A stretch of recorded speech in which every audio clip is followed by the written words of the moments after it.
Hello friends. First of all, I want to thank you for the messages of encouragement and watching our documentaries. Today we are debating an exciting new documentary, as we are used to every time. In today's documentary we will talk about the ancient Anunnaki aliens, the creators of humans through genetic engineering, a parallel between the Bible and the Mystery of Sumerian texts. This material is based on the modern linear theory of paleocontact and the theory of divine origin, synthesized in a single flow of information. Both theories are the same view of people with different levels of worldview, both materialistic and faithful. People with different views of the world call the same things differently. Although this does not change their essence. The idea in this problem was put by modern scientists, who came to the conclusion that all life on Earth did not take place through natural selection, Darwin's theory of evolution, but directly through genetic engineering. So Darwin's modern dogmatic theory is questioned, as a number of researchers and scientists have come to the same conclusion that man appeared immediately on Earth and on all continents at the same time, which is not the case. A form of transition between man and a monkey. In addition, the cells of humans and animals are identical and are the building blocks of which our bodies are made. DNA is the defining key, the genome through which this cell can grow in absolutely any protein organism on this planet, from mice to humans. This is indicated by various sources, including modern research in the genetics of microorganisms, animals and humans. Based on genetic studies, it has been established that half of human proteins have a similarity in amino acid sequences with the proteins of the Drosophila fly. With a mouse, we have 90% of common genes. And the protein composition of many specialized cells in mice, rats, and humans looks similar, although the genes themselves are scattered differently on chromosomes. Geneticists believe that orangutans separated from an ideal ancestor ideal 14 million years ago, and their DNA is similar to 97% in humans. Gorillas 10 million years ago, and therefore the ratio is 98%, and chimpanzees only 6 million years ago, and the ratio is 99%, although the difference between us is huge. In fact, our bodies are a living bioconstructor, made up of many billions of living cells. By the way, each of these cells has its own consciousness, that is, in life. In turn, these cells are building materials, and DNA serves as a determinant program. It is responsible for how these cells, bricks, are built and take various forms of animals and humans on our planet. Billions of cells in the body unite in a collective consciousness, thus forming a false ego of a person, while we are not us. The idea itself is as follows, as scientists have discovered. The cells of the human body are completely renewed in about 7 years, i.e. in fact, every 7 years we have a new body. So the question, who am I? The one who is self-conscious throughout his life is one and the same individual remains open. A look at the origins of mankind. Does this explain the evolution of the missing link? It is perhaps the most outrageous puzzle that has ever existed, a chronology that highlights some of today's most dominant dogmas. Scientific or theological, in an uninterrupted war against each other. The history of civilization and human evolution. Today, most would reject the Christian story of Genesis, calling it a fictional parable, ennobled by fantasy and nonsense. Infamous proponents of the theory of evolution or natural selection, such as Richard Dawkins, are eager to discredit creationist theory, although even with the strong support of the scientific community, evolutionists fail to give us the proper narrative to explain our leap from our waters. Like the ancestors of modern man. Missing connection, our biggest conundrum. Today there are many alternative theories that seek to explain the rapid evolution of mankind. The theory of the ancient astronaut is perhaps one of the most controversial of the bunch. This theory takes researchers back in time to the cradle of civilization in the Middle East. The ancient country of Mesopotamia. Sumerian cuneiform tablets, discovered in the 17th century, offer modern man a new understanding of our history. This lost knowledge has ceased to be ingrained in current thinking, and only now is it beginning to broadcast on television, both on history and on the channels of Discovery. The precise decoding of the complicated language of the past took archaeologists many decades, but fortunately today, these ancient scriptures have come to light for the public to see. Access to scriptures such as the Book of Enoch, the Gospels of Nag Hammadi, the Book of Jubilees, among other historical texts, help to broaden our knowledge base in relation to the writings of the canonical Bible. Many of these documents foretell the canonical Bible for thousands of years, shedding light on the origins and influences of well-known stories told there with a huge influence on Western thought. Clay tablets, dating back to 2,000 years before the canonical Bible in ancient Mesopotamia, may preserve the answer to the origin of mankind. Many would be shocked to discover that the great hero of deluge Noah was in fact a Sumerian king. In the Epic of Gilgamesh, one of the longest known stories involving the king of a Sumerian city called Uruk, Noah is visited by a king and told of the coming cataclysm, the Great Flood. Unfortunately, the funding of early archaeological surveys was closely controlled and channeled by the early church authorities, especially the Roman Catholic Church. A warrant was issued to fund only the archaeological explorations that perpetuated the story told in the canonical Bible, established by the same institution at the Council of Nicaea, 343 CE. Due to the majority who have not been trained in the past, the task of knowing the truth has often been delegated to the authorities. Fortunately, today the distribution of knowledge and information is widespread among the internet. Is the biblical story of Noah based on an older account told by the Sumerians? According to the Sumerians, Noah was a Sumerian king who was warned of a change of comping poles that would wipe out most of humanity. When one realizes that the God of Yahweh in the Old Testament was none other than the local deity of the Sumerian city of Ur, Enlil, the truth is revealed. Enlil and his various relatives were worshipped as gods in various temples from Nineveh to Ashur to the Sumerian city of Ur, to name a few. Similarly, his brother Enki and his children Nanna and Inanna also had temples in prominent cultural and commercial portals in the region. More importantly, Enlil did not act alone, but rather in consort with others whom he called Anunnaki. Enlil and his brother, Enki, are mentioned in Genesis and historical paintings as participating in genetic studies to produce a primitive worker. A very detailed report is provided by a clinical study that results in the archetype for the human race, Adam, being born. The trial was led by Enlil's half-sister, Ninmah, and her half-brother Enki in an African laboratory. Historical records refer to even the most researcher-turned-scientist who easily recognized the threshold of knowledge needed to discuss a subject such as genetic engineering in a nearly 5,000-year-old document that provides a more detailed account of human creation. One which makes technical sense, and historically versus precisely provided by the Bible, although in many cases they are complementary. This would probably explain the age of Noah, who was said to be 600 years old at the time of the Great Flood. Noah was the son of a deity, according to the Bible. Various deities from the Sumerian and Egyptian records also knew names, aka, which seem to extend over long periods of time and were found in various ancient texts. For example, the god Akkadian Sin was also known as the god of the moon Nanna, son of Enlil. Her sister, Inanna, also wore the symbol of the crescent moon and had temples throughout Mesopotamia. She was known as Ishtar to the Akkadians.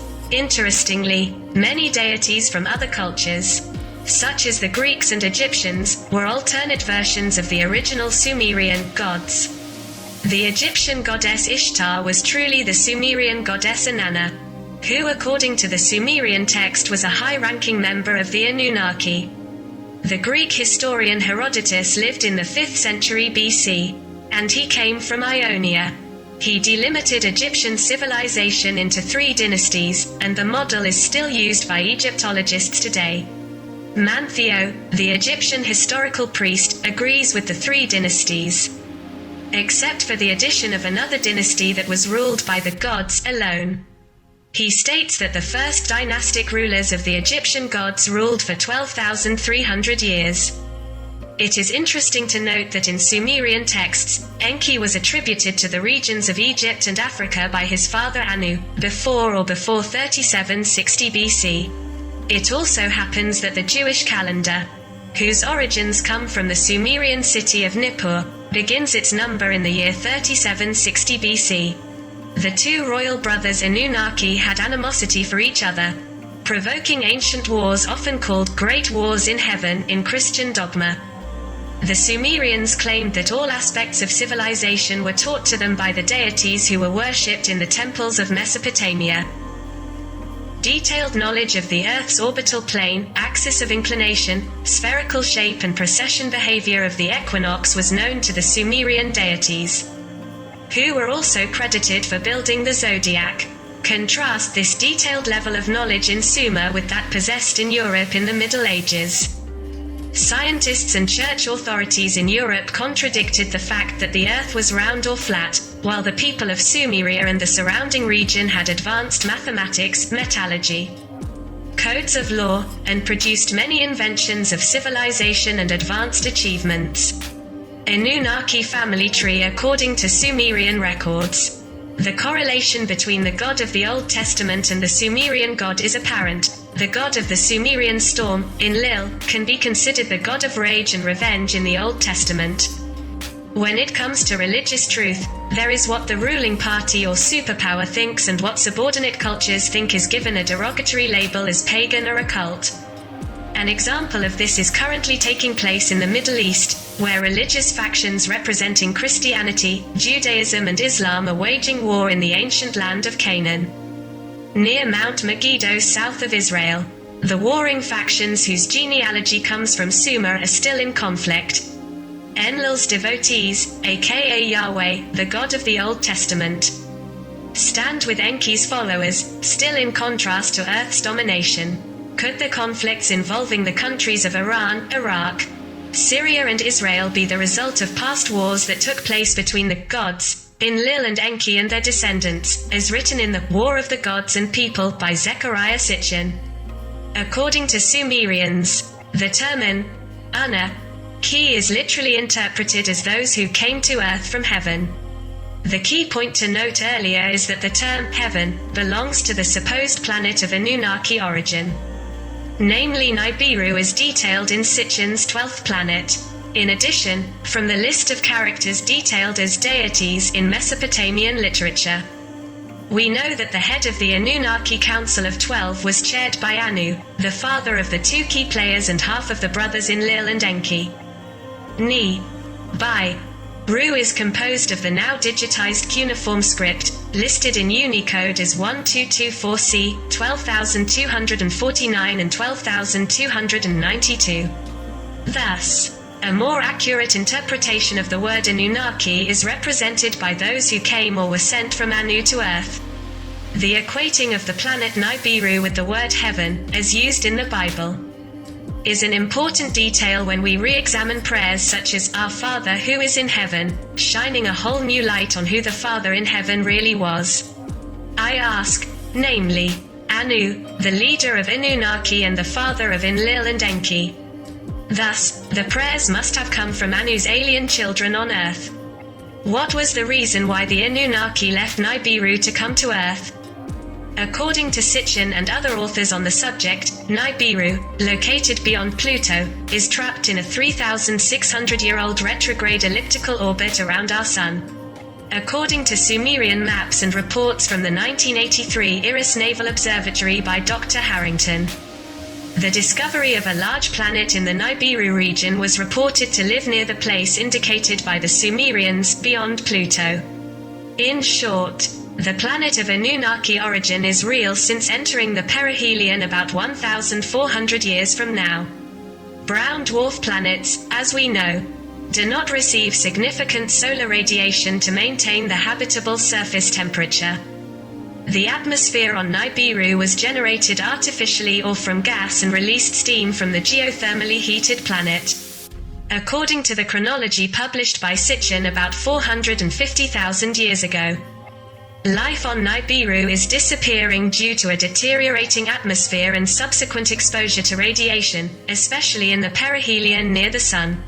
One of the Nibiru leaders traveled inland and landed on Earth, discovering the Earth's gold surplus. Due to their advances in technology, the Anunnaki could use gold to save Nibiru's failed atmosphere by dispersing ionized particles into the planet's atmosphere. Tree of Life, notice the symbol at the top of the tablet. An object that closely resembles the Egyptian solar disk. This ancient symbol has many theorized meanings, including the sun and enlightened knowledge held and transmitted by the royal line for millennia. Anu and his two sons Enlil and Enki eventually came to dig the earth for gold, however. Enlil and Enki kept their distance due to a rivalry. According to Nibiruan inheritance rules, Enlil was the rightful heir due to his position as Anu's son and Anu's sister. Enki was just Anu's son, his mother had no royal blood. The female contribution to the genetic material includes the mitochondrial DNA that the male does not have. Enki was assigned to mining in Africa, Enlil in Mesopotamia, and a niece named Inanna received the Indus Valley region. The division took place and was completed in 3760 BC. To increase efficiency, senior Anunnaki members brought in more workers to help gold mining, known as the Watchers or Agigi. Agigi worked for a long time, but inevitably tired of their slave conditions and revolted against the Anunnaki. This forced the Anunnaki to establish a new plan, one that developed a hybrid being, a primitive worker, to replace the Agigi gold excavators. Could the lack of connection in human evolution be answered by the idea that aliens genetically engineered Neanderthal human DNA by combining it with their own DNA? The formation of our solar system according to the Sumerian text. The following is a summary of the formation of our solar system according to the Sumerian age, Enuma Elish. According to the text, said in an allegory of celestial warriors, 10 planets made up our solar system. The Earth has not yet been formed, as it was then part of a larger planet called Tiamat, which eventually collapsed in Nibiru during the initial formation of the planet's orbits, leaving behind a huge trail of debris from which it formed. Earth, along with the asteroid belt. During this cataclysm, the mass of the Earth that formed also captured the moon of Nibiru. It is believed that this initial disaster transferred the original seeds of life to Earth, a form of accidental panspermia. The significance of the Sumerian creation epic specifies an additional planet in our solar system, the home planet of Anunnaki, Nibiru, which is the aphelion, is positioned beyond Pluto in a 3,600-year retrograde orbit around the Sun. Dr. Robert S. Harrington, head of the U.S. Naval Observatory, used an infrared satellite, IRIS, to locate a large planetary body that causes wagons in the orbital paths of Uranus and Neptune. IRIS produced results indicating a brown dwarf, 4 times the size of Earth, was undoubtedly located. Harrington and Van Flandern of the Naval Observatory have published their findings and opinion that a 10th planet has been located in our solar system, even calling it an intruding planet. Harrington met with Sitchin to correlate the results of IRIS with the Babylonian epic of creation, Illuma Enuma. Given the evidence reported by IRIS, other space probes such as Pioneer 10 and 11, Voyager and the orbital path corroboration, the size of the planet and the retrograde characteristics of the 10th planet, Harrington agreed with Sitchin that it is Nibiru. As such, the passage of a 10th planet with the magnitude of Nibiru between Mars and Jupiter would certainly have a visible impact every 3,600 years. Given this, it is very likely that Nibiru's passage will be responsible for pole changes and reversals, changes in the Earth's precession in relation to its axis, and for potentially dangerous meteorites and space drugs along the asteroid belt. Perihelion. What did the Egyptians represent in their hieroglyphs? Could they tell the story of the alien gods descending from the UFO sky? The unusual artifacts found around the world, those that seem to contradict the known abilities of the analyzed civilization, are not hard to find.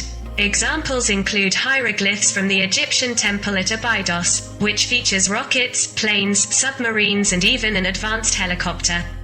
There is also an Iraqi battery, precision stone masonry and architecture using megalithic stones. Of all the material accessible to a culture, why use the most difficult material possible? Massive blocks of 1,000 tons. Findings from around the world that include model airplanes, incredibly sophisticated solar and lunar temples lined up at the solstices and equinoxes, along with tens of thousands of advanced beings teaching civilizing technologies to indigenous peoples, show overwhelmingly that the Anunnaki were here on Earth. Sitchin helped obtain Sumerian details of Anunnaki recordings to see the world. It took over 100 years for the information to be accepted so far. Tablets are now digitized for translation speed and accuracy. An important point to note is that the Sumerian account of the floods was clearly copied and modified to create the account of Genesis, written by Jewish priests being held captive in Babylon, where they had access to the true story of the Great Flood, but chose to plead Enlil as their chosen monotheistic astronaut god. Eventually, they were scared to death of Enlil's anger. Genesis chapter 6 describes the background scene of the Great Flood, leaving all references to the other members of the Anunnaki Council in the Torah narrative. According to Sumerian records, the angry god, in the Christian epic, Genesis, was actually an Anunnaki king named Enlil, who grew tired of the genetic creation of his brother Enki's humanity. Enlil was worried that humanity would grow and eventually revolt against him, and so Enlil ordered the destruction of mankind through disease and natural disasters. Enlil, God in Hebrew Genesis, did not create man, but rather, half of his brother Enki and their sister Ninmah were more involved in genetic manipulation, as evidenced in Atrahasis, which goes back to the Genesis account up to 1,700 years. It seems that Enlil wiped out the man because of their continuous noise, although this reason seems gloomy. And given the animosity between Enlil and Enki, we only have to consider that Enlil's motive behind wiping humanity had something to do with the fact that early humans were the seeds of Enki and thus had the potential to rise against Enlil. Enlil was a ghostwriter of the Bible and, as a result, the truth was distorted to the advantage of the latter. Moreover, the plant of knowledge of good and evil, the forbidden fruit, was present in Enki's first outgoing city, Eridu. Enlil, aka Jehovah, God, tells Adapa, Adam, from the Garden of Eden of Eridu that if he eats the fruits they will die. Enki counters this lie and tells Adapa that he will certainly not die, but will become, like one of us, the gods. Thus, there seems to be a transforming effect produced by this plant that changes human consciousness. In any case, Enki tells the truth and is demonized and symbolized as a snake, while Enlil lies and promotes himself as God. This lie, the fact that Adam did not die, but rather became aware of his nakedness, testifies that he does not want the plant to know the good and evil consumed. It was about controlling access to the higher consciousness, frowning at Enlil. Mankind was the proud creation of Enki with the help of his relative Ninasag, who successfully mitigated the toils of the Anunnaki gold mines, as promised. Enlil said he was fed up with the man's noise and wanted Enki to release a form of the disease to erase them. Of course, Enki defied his brother and offered him guidance and protection for the man.